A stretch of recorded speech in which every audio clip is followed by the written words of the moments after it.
I was in labor when my father-in-law burst into the delivery room and tried to hit me. My husband restrained him and the baby went into distress. I never expected to write this post. 3 weeks ago, I, 24F, was in the delivery room with my husband Caleb, 27M, when my father-in-law George, 54M, burst into the room uninvited and tried to hit me. Yes, you read that correctly, he attempted to assault me while I was in the middle of delivering our child. My husband grabbed him in a chokehold before he could touch me, hospital security removed him, and the stress sent our baby into distress. Now our family has completely fallen apart, and I need advice on what to do next. To understand how we got here, I need to give some background. Caleb and I have been married for 2 years. From the beginning of our relationship, his father has been a problem. At first, I wondered if I was being overly sensitive because of my history. I cut contact with my own father when I was 18 due to years of emotional abuse that I won't detail here. Because of this, I initially questioned whether I was judging George unfairly. It didn't take long to realize that George was genuinely problematic. He makes racist comments at family gatherings. He belittles Caleb's career choices. He speaks to his wife, Martha, 52F, like she's beneath him. I get along wonderfully with Martha, she's become a dear friend to me over the years, which makes this situation even more complicated. I want to be clear that I don't have issues with men in general. My stepfather has been an amazing support in my life. My brother and I are incredibly close. My problem isn't with men, it's with abusive people. Last year, Caleb and I discovered I was pregnant. We were overjoyed but also cautious. I had experienced 2 miscarriages before, so we decided to keep the news private for the first 3 months. We only told our mothers, swearing them to secrecy. Martha respected our wishes completely. When we finally announced the pregnancy, George took our privacy decision personally. He told Caleb that I obviously had issues with men because of my history with my father. When we decided not to find out the baby's sex before birth because we wanted it to be a surprise, George made a horrific accusation. He told Caleb that the real reason we didn't want to know was because I planned to terminate the pregnancy if it was a boy. I was stunned when Caleb told me what his father had said. For the record, I was secretly hoping for a boy.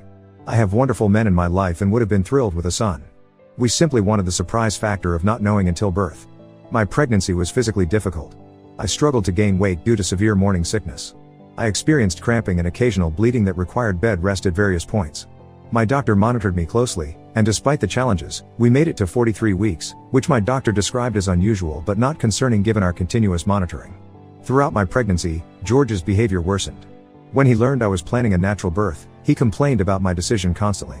He kept saying that if a C-section was good enough for Martha, it should be good enough for me. What he conveniently left out was that Martha's C-section was medically necessary due to severe complications. The procedure was so difficult that it led to a hysterectomy, which is why Caleb is an only child. George's comments became increasingly cruel. He told Caleb that our baby probably wouldn't live long, knowing full well about my previous losses. He said my pregnancy would make me fat and that Caleb would become less attracted to me. The comments went on and on, each one more hurtful than the last. Throughout all this, Caleb typically responded by saying his dad was just joking or by changing the subject. He spent his entire life dealing with George's behavior by filtering it out or mentally checking out of conversations. I understood this was a coping mechanism, but it meant George's behavior continued unchecked. After particularly nasty comments early in our relationship, I made the decision to minimize my time around George. Caleb supported this choice, though he still visited his parents regularly. As my pregnancy progressed, we had serious discussions about George's temper and agreed that our child would never be left alone with him. Now to the birth. I went into labor 3 weeks ago. We went to the hospital where I planned to deliver with minimal intervention, supported by my midwife. The labor was difficult, long and painful. After about 13 hours, I was exhausted but making progress. I had specifically instructed the hospital staff not to allow anyone into the delivery room except those I had approved. This was partly because I feared my estranged father might somehow find out I was in labor and show up. The hospital assured me they would respect my wishes. Despite these precautions, 13 hours into my labor, the door burst open and George and Martha entered the room. I couldn't believe it. Here I was, in the most vulnerable position imaginable, dealing with contractions from a baby that we later learned was 11 pounds, when the one person I absolutely did not want to see walked in. I lost control. After 13 hours of labor pain and months of his verbal abuse, something in me snapped. I shouted at him, calling him an abusive person and demanding he leave immediately. I told him nothing was coming out of my body while he was in the room and that if he wanted to meet his grandchild, he needed to get out now. George turned purple with rage. He lunged toward me and raised his hand. It was clear he intended to hit me, though he hesitated when he seemed to realize we were in a hospital setting. Before he could decide what to do, Caleb grabbed him from behind and put him in a chokehold. Caleb is significantly larger than his father, about 50 pounds heavier and 6 inches taller.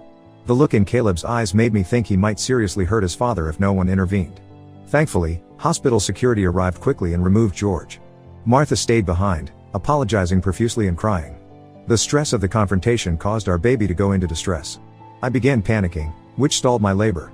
The medical team had to intervene with various techniques to help me progress again. 2 hours after George was removed, our daughter was born, with Caleb, my mother, and Martha present. She was healthy despite the complications, and we named her Lily. In the aftermath, Caleb and I have been struggling with what to do. I want no contact with George, but this creates several problems. Martha is partially paralyzed from a car accident years ago. She relies on George financially and physically for mobility. If we cut off George completely, we effectively cut off Martha too. Caleb would lose both parents, and Lily would only know my mother as a grandparent since my father is already out of the picture. There's also the legal question. Part of me wants to report George's attempted assault to the police. However, our state has a 3 strikes law for violent offenders. What Caleb never told me until recently is that George has 2 prior convictions for domestic violence, both involving incidents with Caleb when he was a minor. There were multiple other arrests where Martha dropped the charges. The physical abuse apparently stopped only when Caleb grew large enough to defend himself and his mother. If I press charges now, George would almost certainly go to prison for a long time under the 3 strikes rule. While he deserves consequences for his actions, I don't want to be responsible for Martha losing her caretaker and financial support. I also don't want Lily's birth to be forever associated with sending her grandfather to prison. After leaving the hospital, we told George directly that we didn't want him around me or the baby. He ignored this and showed up at our house with Martha a few days later. Caleb physically blocked him from entering, while allowing Martha to visit. Since then, Martha has visited alone several times, but George has not returned. What do I do now? What do we do now? I want George completely out of our lives, the same way my father is. But I don't want to lose Martha, and I don't want Caleb to lose his mother. I don't want my daughter to have no grandparents on her father's side. But I also don't want my daughter around someone who attempted to assault her mother during childbirth and who has a documented history of violence. Am I being too quick to cut him off because of my history with my own father? Is there any middle ground here that protects our family while maintaining a relationship with Martha? Update 1. First, I want to thank everyone who commented on my original post. Your support and advice helped more than you know during one of the most difficult periods of my life. It's been 2 weeks since I shared our story, and there have been significant developments I wanted to update you on. The morning after I posted, Caleb approached me about the situation with George before I could bring it up. I was exhausted from taking care of Lily and barely sleeping, but he insisted we needed to talk. What he told me shocked me. Caleb revealed that George's behavior at the hospital wasn't the first time his father had attempted to physically intimidate me. Apparently, at our wedding reception 2 years ago, George had gotten drunk and made threatening movements toward me when I was alone getting drinks for Caleb and myself. Caleb's cousin Jake witnessed this and intervened, pulling George away before I even noticed. Jake and Caleb agreed not to tell me to avoid ruining our wedding day. This revelation hit me hard. For 2 years, I'd been around someone who had wanted to hurt me, and I hadn't even known. Caleb apologized repeatedly for keeping this from me, explaining that he thought it was an isolated incident fueled by alcohol. He realized now that his father's pattern of escalation should have been addressed much sooner. Caleb and I talked for hours that day. We both shed tears as we discussed what George's presence in our lives would mean for Lily. Caleb admitted that he'd spent his entire life normalizing his father's behavior, making excuses, and checking out mentally when things got bad. Seeing George attempt to assault me while I was giving birth to our daughter was the wake-up call he needed. Together, we made the decision to completely cut contact with George. We agreed that keeping him in our lives would ultimately harm Lily and any future children we might have. The cycle of abuse needed to end with us. The next challenge was talking to Martha. Caleb visited her alone the following day while I stayed home with Lily. He returned looking drained but resolute. Martha's reaction was not what we expected. Instead of defending George as she had done throughout their marriage, Martha revealed something that changed everything. She had been planning to leave George for months. The incident at the hospital was the final straw. She disclosed that she had been secretly working with a disability advocate and had secured accessible housing in a community for people with physical disabilities. She had also been saving money from her part-time remote job that George didn't know about. Martha explained that she had stayed with George all these years partly due to her physical limitations and financial dependence, but mostly out of fear. The day George tried to hit me in the hospital was the day she realized he would never change, and she couldn't enable his behavior any longer. Caleb was stunned. He had no idea his mother had been planning this escape. Martha asked for our help with her transition, which we immediately agreed to provide. She moved into her new apartment last week, with Caleb and some friends helping transport her belongings while George was at work. George's reaction to Martha's departure was exactly what we feared. He showed up at our house the next day, pounding on the door and shouting accusations. He claimed I had poisoned his family against him and stolen his wife and son. He demanded to know where Martha was. We didn't open the door and called the police instead. By the time they arrived, George had left, but we filed a report documenting the incident. The officers who took our statement suggested we file for a restraining order, which we did immediately. We included documentation of the hospital incident and Caleb's statement about George's history of violence.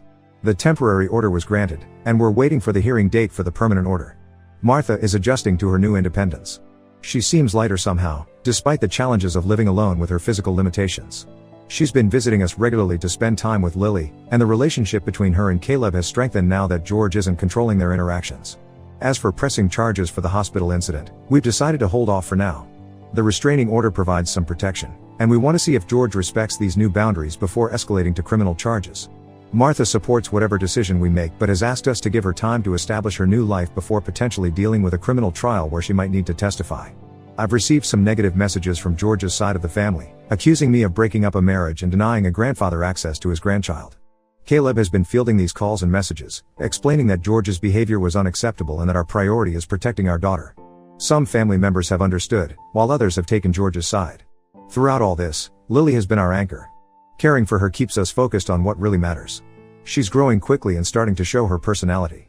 Caleb is an amazing father, and watching him with our daughter reminds me daily that the cycle of abuse can be broken.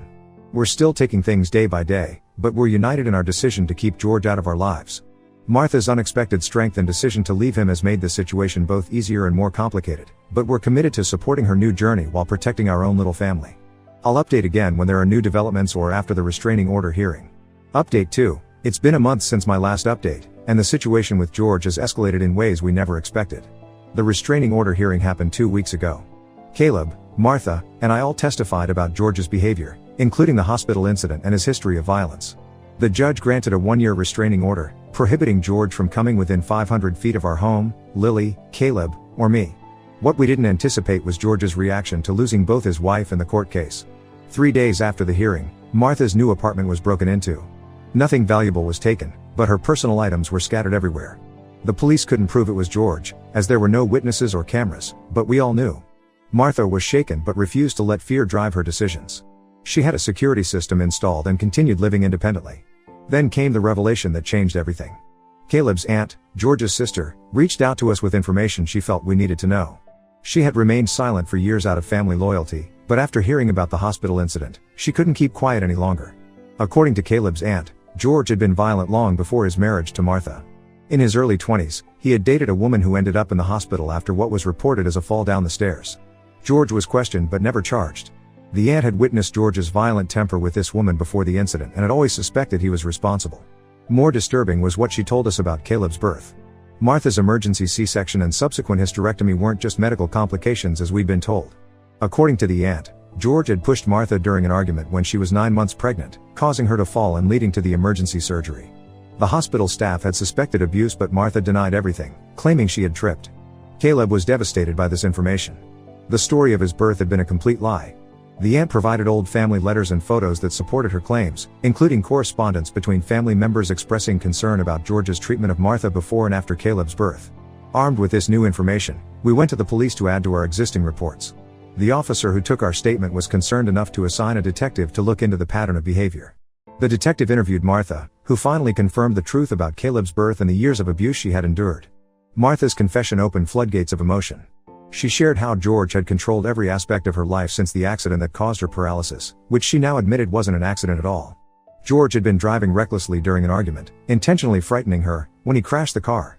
Her spinal injury was the result, but she had protected him, telling everyone he had swerved to avoid hitting an animal. For 30 years, Martha had hidden the full extent of George's abuse.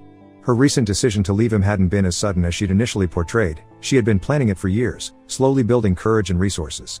The district attorney is now reviewing the case to determine whether they can bring charges against George for the hospital incident as well as potentially reopening investigations into the historical incidents. The 3 strikes law is still a factor, which means George could face significant prison time if convicted. Meanwhile, George has been retaliating in other ways. He called Caleb's workplace, making false allegations that nearly cost Caleb his job until colleagues vouched for his character. He's been spreading rumors in their community that Martha left because she was having an affair.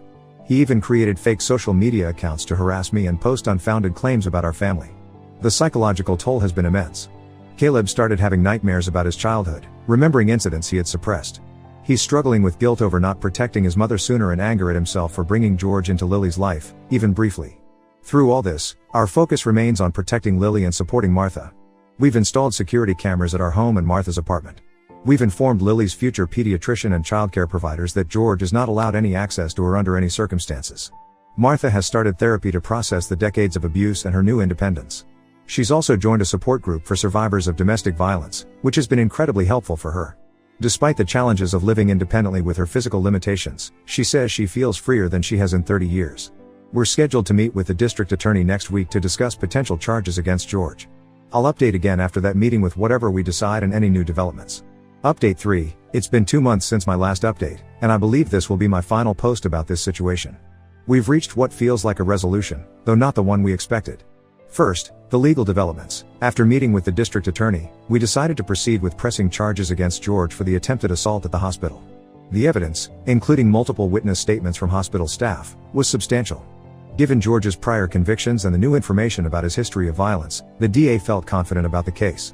George was arrested and charged with attempted assault. Due to the 3 strikes law and the circumstances of the offense, attempting to assault someone in labor, he was denied bail and remained in custody awaiting trial. What we didn't anticipate was George's health situation. 2 weeks after his arrest, he collapsed in the jail and was rushed to the hospital. The diagnosis was a massive stroke that left him partially paralyzed on his right side and with significant cognitive impairment. The doctors believe the stroke was likely related to untreated high blood pressure and decades of heavy drinking. The criminal case has been complicated by his medical condition. The DA is still pursuing charges, but George's attorney is arguing that he's not competent to stand trial. Evaluations are ongoing, but the medical experts suggest his impairment is permanent and severe. George was eventually transferred from the hospital to a state-run long-term care facility for inmates with medical needs. The irony of his situation, now physically dependent on others after causing Martha's paralysis, hasn't escaped any of us. Martha's reaction to George's medical crisis was complex. Despite everything he put her through, 30 years of marriage left its mark. She visited him once in the hospital before he was transferred to the state facility. She reported that he didn't recognize her and became agitated during the visit. After consulting with her therapist, Martha decided not to visit again, focusing instead on her own healing and new life. The family dynamics have shifted dramatically. Some of George's relatives who initially sided with him have apologized to us after learning the full history. Others maintain that Martha and Caleb abandoned George when he needed them most, ignoring the decades of abuse that preceded this moment. Caleb has processed much of his childhood trauma through therapy. He's become an advocate for domestic violence awareness, particularly focused on helping children who witness abuse. Watching him channel his pain into helping others has been incredible. Martha continues to thrive in her independent living situation. She's become active in her new community and has even started dating someone she met in her building, a kind widower who treats her with respect and dignity. After decades of abuse, seeing her experience a healthy relationship has been healing for all of us. As for Lily, she's growing and developing beautifully. At 5 months old, she's hitting all her milestones and bringing joy wherever she goes. Caleb is the father I always knew he would be, gentle, protective, and present. The cycle of abuse that dominated both our childhoods has been decisively broken. We've made the difficult but necessary decision to maintain no contact with George, regardless of his medical condition. The restraining order remains in effect, and we've made our wishes clear to the medical and legal authorities handling his case. Some people might view this as heartless, but we see it as the necessary protection of our family. George showed no remorse for his actions before his stroke, and his medical condition doesn't erase the danger he presented to us, particularly to Lily. His choice to attempt to assault me during childbirth revealed the depths of his violent nature. That moment crystallized for us that no reconciliation would ever be possible. We've created firm boundaries. George will never meet Lily. He will never be part of our family gatherings. We will never visit him or allow him access to our lives in any way. These boundaries aren't about punishment but about protection and breaking the generational cycle of abuse. For those who suggested therapy would help George change, I want to note that Martha tried for years to get him help.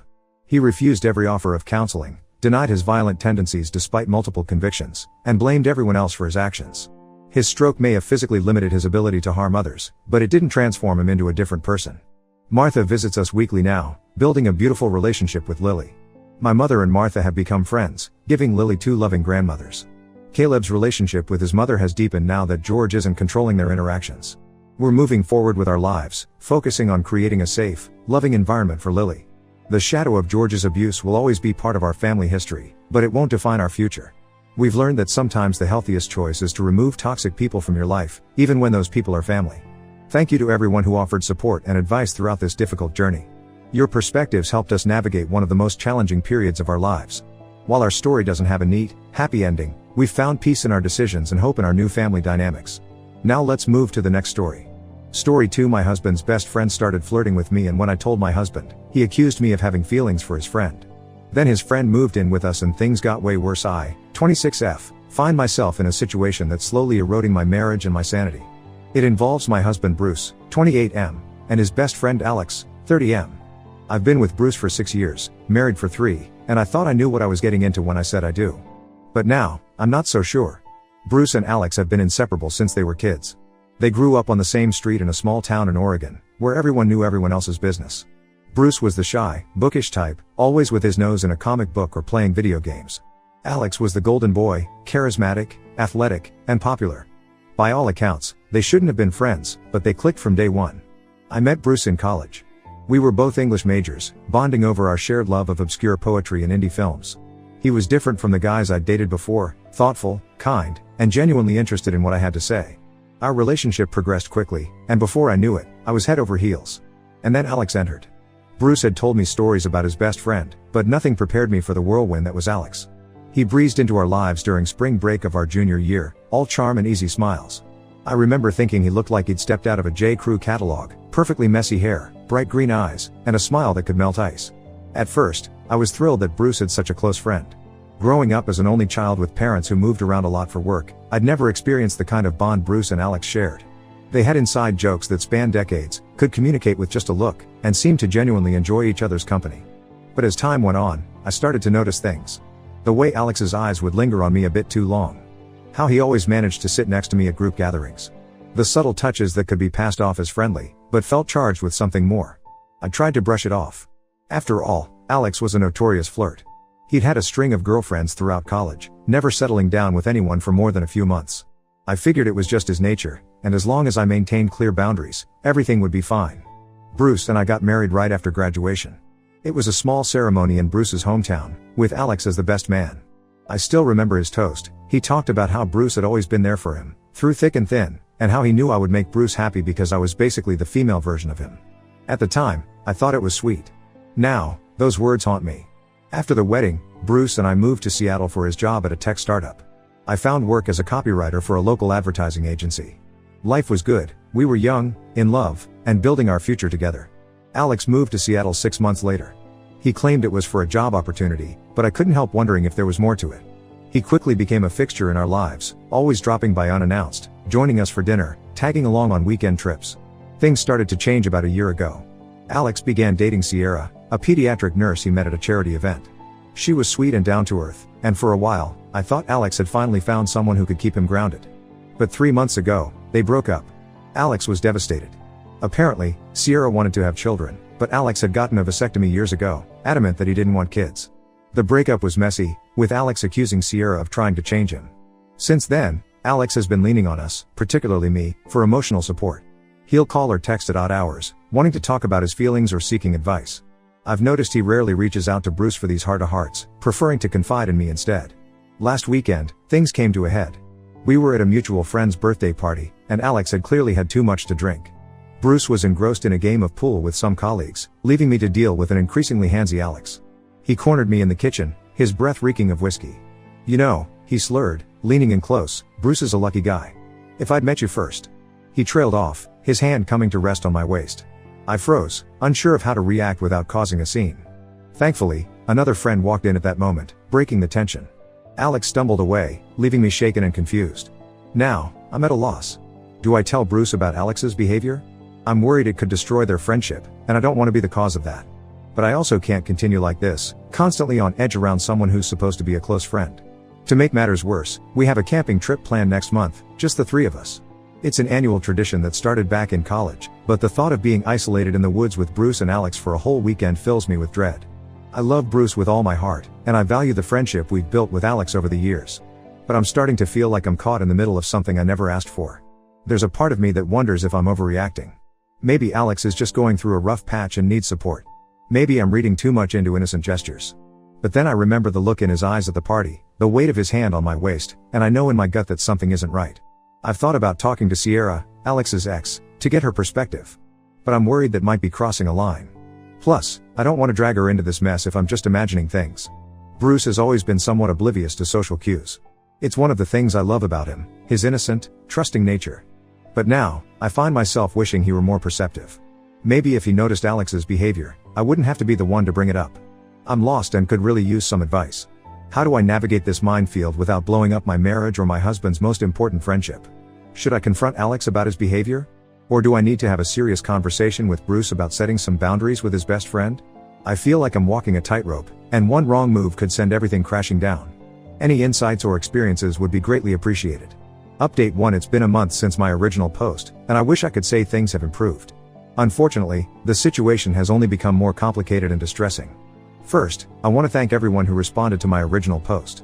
Your advice and support gave me the courage to have a conversation with Bruce about Alex's behavior. It didn't go as well as I'd hoped. When I brought up my concerns, Bruce was initially dismissive. He laughed it off, saying, "That's just how Alex is. He's a friendly guy." When I pressed the issue, describing some of Alex's more inappropriate actions, Bruce's demeanor changed. He became defensive, accusing me of misinterpreting things or, worse, encouraging Alex's attention. "Maybe you're the one who's developing feelings for him," Bruce snapped. "Is that why you're suddenly so obsessed with his behavior?" I was stunned. I've never given Bruce any reason to doubt my loyalty, and his accusation hurt deeply. We argued for hours, with Bruce vacillating between dismissing my concerns and accusing me of impropriety. By the end of the night, we were sleeping in separate rooms, and the tension in our house was palpable. The next day, Bruce apologized for his outburst, but I could tell he still didn't fully believe me. He suggested that maybe I was just feeling insecure because of how close he and Alex are. It felt like he was gaslighting me, making me question my own perceptions. Despite my misgivings, we went ahead with the camping trip as planned. I hoped that being in a neutral environment might help clear the air. I couldn't have been more wrong. The first night around the campfire started pleasantly enough. We roasted marshmallows, shared stories, and for a while, it felt like old times. But as the night wore on and the beer flowed freely, things took a turn. Alex, emboldened by alcohol, became increasingly flirtatious. He kept finding excuses to sit next to me, his thigh pressing against mine. At one point, while Bruce was fetching more firewood, Alex leaned in close and whispered, "You know, I've always wondered what it would be like if we'd met first." Before Bruce. I recoiled, making it clear his advances were unwelcome. But the damage was done. Bruce returned just in time to see me pushing Alex away, and his face darkened with anger and hurt. The rest of the trip was a disaster. Bruce alternated between giving me the cold shoulder and picking fights over trivial things. Alex, seemingly oblivious to the tension he'd caused, continued to try and engage me in private conversations. By the time we returned home, I felt like I was walking on eggshells in my own marriage. Bruce's trust in me seemed shattered, and he began checking my phone when he thought I wasn't looking. He started making snide comments about my relationship with Alex, implying that I was the one pursuing his best friend. Things came to a head last week when Bruce announced that Alex would be staying with us for a while. Apparently, Alex had lost his job and needed a place to crash until he got back on his feet. Bruce didn't even consult me before making this decision. I tried to protest, explaining how uncomfortable I was with the idea, but Bruce shut me down. "He's my best friend," he said coldly. "I'm not going to abandon him just because you're feeling insecure." So now, Alex is living in our guest room. The atmosphere in the house is unbearable. Bruce spends most of his time with Alex, leaving me feeling like an outsider in my own home. When we are together, Bruce is distant and suspicious, questioning my every move. Alex, for his part, seems to be reveling in the situation. He's constantly around, inserting himself into every aspect of our lives. He walks around shirtless, makes suggestive comments when Bruce isn't within earshot, and finds excuses to be alone with me. I feel like I'm losing my mind. My marriage is crumbling, my husband doesn't trust me, and I'm living under the same roof as someone who's actively trying to undermine my relationship. I've thought about leaving, but where would I go? Bruce and I moved to this city for his job, and all our friends here are really his friends. I feel isolated and trapped. I don't know what to do anymore. How did things spiral so out of control? How do I fix this mess when my husband won't even listen to me? I'm starting to wonder if there's any way to salvage my marriage, or if I'm fighting a losing battle. Any advice would be greatly appreciated. I feel like I'm drowning, and I don't know how much longer I can stay afloat. Update 2. It's been 2 weeks since my last update, and I'm still reeling from everything that's happened. I want to thank everyone who reached out with support and advice. Your words gave me strength when I needed it most. The situation with Bruce and Alex continued to deteriorate. Living under the same roof as Alex became unbearable. He grew bolder in his advances, often cornering me when Bruce wasn't around. I felt like a prisoner in my own home, constantly on edge and afraid to be alone. Bruce's behavior didn't improve either. He became increasingly paranoid, accusing me of sneaking around with Alex behind his back. The trust between us was completely shattered. One night, after a particularly nasty argument, Bruce stormed out of the house. He didn't come back until the next morning, reeking of alcohol and refusing to tell me where he'd been. I knew I couldn't continue living like this. I reached out to my sister, Emma, who lives a few hours away. I confided in her about everything that had been happening. She was horrified and immediately offered me a place to stay. The day I decided to leave was both the hardest and easiest of my life. I waited until both Bruce and Alex were out of the house. I packed a bag with essentials, wrote a note explaining that I needed some time away to think, and left my wedding ring on the kitchen counter. As I drove away, I felt a mixture of relief and heartbreak. I've been staying with Emma for the past week, trying to process everything that's happened. Bruce has been calling and texting nonstop, alternating between angry accusations and tearful pleas for me to come home. I've blocked Alex's number entirely. Yesterday, I received a call from an unknown number. It was Sierra, Alex's ex-girlfriend. She had heard through mutual friends about what was happening and wanted to talk. What she told me left me stunned. Apparently, Alex has a history of pursuing his friends' partners. Sierra revealed that before they started dating, Alex had made advances on his previous best friend's girlfriend, causing a huge rift in their friendship group. She also told me that Alex's vasectomy story was a lie, he had never had one. He simply used it as an excuse to break up with women when things got too serious. Armed with this new information, I decided it was time to confront Bruce. I asked him to meet me at a neutral location, a coffee shop halfway between Emma's place and our home. When Bruce arrived, he looked terrible, like he hadn't slept in days. Before he could say anything, I laid out everything I knew, Alex's history, his lies, and his persistent harassment. I told Bruce about all the times Alex had made me uncomfortable, the things he said and did when Bruce wasn't around. To my surprise, Bruce broke down. Through tears, he confessed that he had suspected something was off with Alex for a while but didn't want to believe it. He admitted that his accusations and paranoia stemmed from his own insecurities and fear of losing me. Bruce revealed that the night he didn't come home, he had actually confronted Alex about his behavior. Alex had denied everything, gaslighting Bruce and playing on their years of friendship. Bruce, confused and hurt, had spent the night driving around, trying to sort out his feelings. We talked for hours, laying everything out on the table. Bruce apologized profusely for not believing me, for letting his insecurities cloud his judgment, and for putting our marriage in jeopardy. He told me he had kicked Alex out of our house the day after I left, finally seeing through his manipulations. I'm still processing everything. While I'm relieved that Bruce finally believes me, I'm hurt that it took me leaving for him to see the truth. The trust between us has been severely damaged, and I'm not sure if it can be fully repaired. For now, I'm staying with Emma. Bruce and I have agreed to start couples counseling to work through our issues. We both recognize that we have a long road ahead of us if we want to save our marriage. As for Alex, Bruce has cut all ties with him. We've heard through the grapevine that he's trying to spin the story to make himself look like the victim, but, thankfully, most of our friends have seen through his lies. I'm taking things one day at a time. I'm focusing on healing and figuring out what I want for my future. Whether that future includes Bruce remains to be seen, but I'm committed to putting myself first and not letting anyone make me feel unsafe or unvalued ever again. Thank you all for your support through this ordeal. Your advice and kind words have been a lifeline during the darkest moments. I'll update again when I have more clarity on where things stand.